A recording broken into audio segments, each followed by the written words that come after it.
तो जैसा कि हमने विलयन की सांद्रता को व्यक्त करने वाली इकाइयों नॉर्मलता और मोलरता के फार्मूले में सीखा कि नॉर्मलता किसी 1 लीटर विलयन में उपस्थित विलेय के ग्राम तुल्यांकों की संख्या होती है।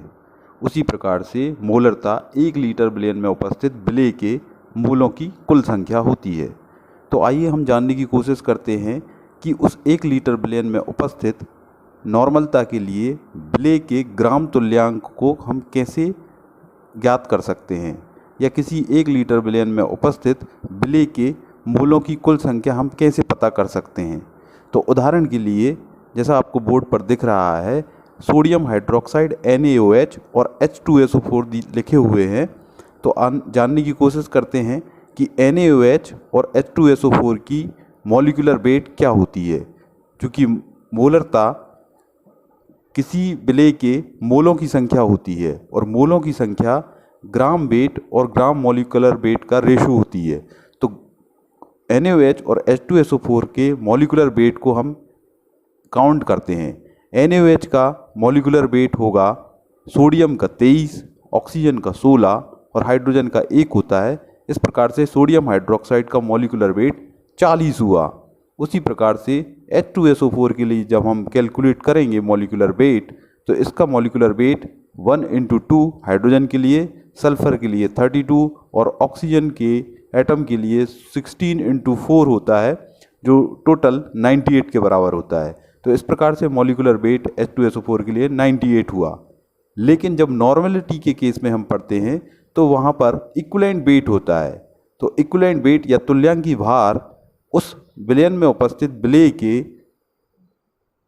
उस राशि को व्यक्त करता है, उस क्वांटिटी को व्यक्त करता है जिसमें उसके इक्विवेलेंट वेट को हम लेते हैं। तो इक्विवेलेंट वेट उस विलेय के या केमिकल के कुल मॉलिक्यूलर वेट का उसकी वैलेंसी से, यानी हाइड्रोजन आयन H+ आयन या OH- आयन की संख्या से भाग देने पर जो राशि मिलती है, जो क्वांटिटी या मिलती है, उसे हम उसका इक्विवेलेंट वेट या तुल्यांकी भार कहते हैं। उदाहरण के लिए NaOH के लिए मॉलिक्यूलर वेट 40 आया, लेकिन जब हम उसमें 1 से भाग देते हैं, अब 1 से भाग इसलिए देते हैं क्योंकि NaOH में कुल OH आयन की संख्या 1 है, इसलिए 40 में 1 से भाग देने पर उसका इक्विवेलेंट वेट भी 40 हुआ। वहीं दूसरी ओर H2SO4 में यदि मॉलिक्यूलर वेट में हम 2 का भाग देते हैं, 2 का भाग इसलिए देते हैं क्योंकि H2SO4 में कुल 2 H+ आयन हैं, तो 2 का भाग देने पर 49 प्राप्त हुआ, जो H2SO4 के इक्विवेलेंट वेट को शो करता है। तो इक्विवेलेंट वेट या तुल्यांकी भार किसी विलेय के या केमिकल के उस मॉलिक्यूलर वेट में उसके हाइड्रोजन आयन या हाइड्रोक्साइड आयन की संख्या का भाग देने पर प्राप्त होता है।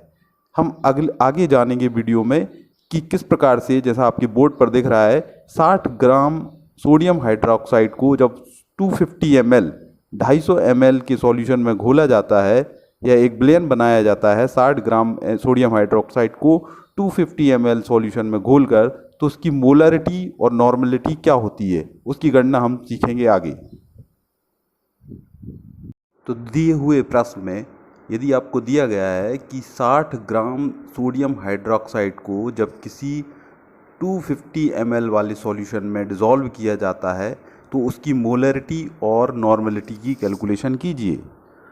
तो जैसा कि हमको पता है, मोलरिटी का फॉर्मूला मोल्स और वॉल्यूम का रेशो होता है, यानी किसी विलयन के 1 लीटर विलयन के में उपस्थित विलेय के मोलों की संख्या उसका मोलरिटी कहलाती है।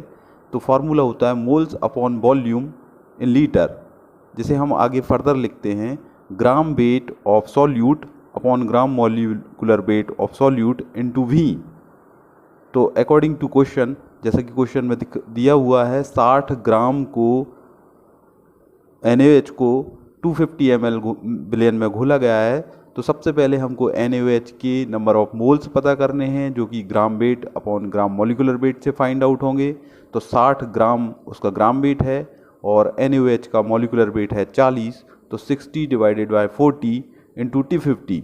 अब 250 क्योंकि ml में है तो इसको लीटर में कन्वर्ट करने के लिए इसको 1000 से भाग देते हैं। तो according to formula 60 / 40 × 1000 / 250 becomes 6m, तो मोलरिटी NaOH विलयन की आई 6 मोलर। उसी प्रकार से नॉर्मलिटी को ज्ञात करने के लिए विलेय के इक्विवेलेंट वेट या तुल्यांकी भार की गणना करना पड़ेगी, जो कि NaOH का तुल्यांकी भार आपको पता ही है 40 ही होता है, क्योंकि मॉलिक्यूलर वेट में उसके नंबर ऑफ हाइड्रोक्साइड आयन का भाग देंगे जो 1 है, तो 40 डिवाइडेड बाय 1 40 ही आता है। तो ग्राम वेट और gram equivalent weight into 1/V जो कि लीटर में है, उस फार्मूले में हम वैल्यूज़ पुट करते हैं नॉर्मलिटी के लिए, तो 60/40 इंटू 1/0.25, चूँकि 250 ml 0.25 लीटर के बराबर होता है। इसका कैलकुलेशन करने पर भी 6 नॉर्मल प्राप्त होता है।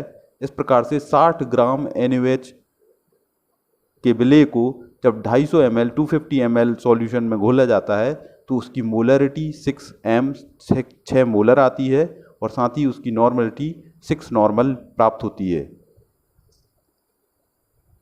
अब जैसा कि आपको बोर्ड पर एक दूसरा न्यूमेरिकल दिख रहा है, जिसमें पूछा गया है कि 50 ग्राम सल्फ्यूरिक एसिड H2SO4 को जब 15 लीटर 15 लीटर के सॉल्यूशन में डिज़ोल्व किया जाता है तो उसकी मोलरिटी और नॉर्मलिटी क्या होगी, कैलकुलेट कीजिए। तो मोलरिटी को कैलकुलेट करने के लिए फार्मूले के according gram weight upon gram molecular weight in A litre of solution values put करेंगे। जैसा कि आपको पता ही है H2SO4 का मॉलिक्यूलर वेट 98 होता है, तो ग्राम वेट जैसा दिया गया है 50/98 इंटू 1/15, तो इसका आंसर आएगा 0.034 मोलर। वहीं दूसरी ओर नॉर्मलिटी की कैलकुलेशन के लिए ग्राम मॉलिक्यूलर वेट के स्थान पर ग्राम इक्विवेलेंट वेट का यूज़ किया जाता है। H2SO4 की इक्विवेलेंट वेट 98 में 2 का डिवीज़न करने पर 49 प्राप्त होती है, तो वैल्यूज़ पुट करेंगे 50 डिवाइडेड बाय 49 इंटू 1/15, जो आंसर आएगा 0.068 नॉर्मल।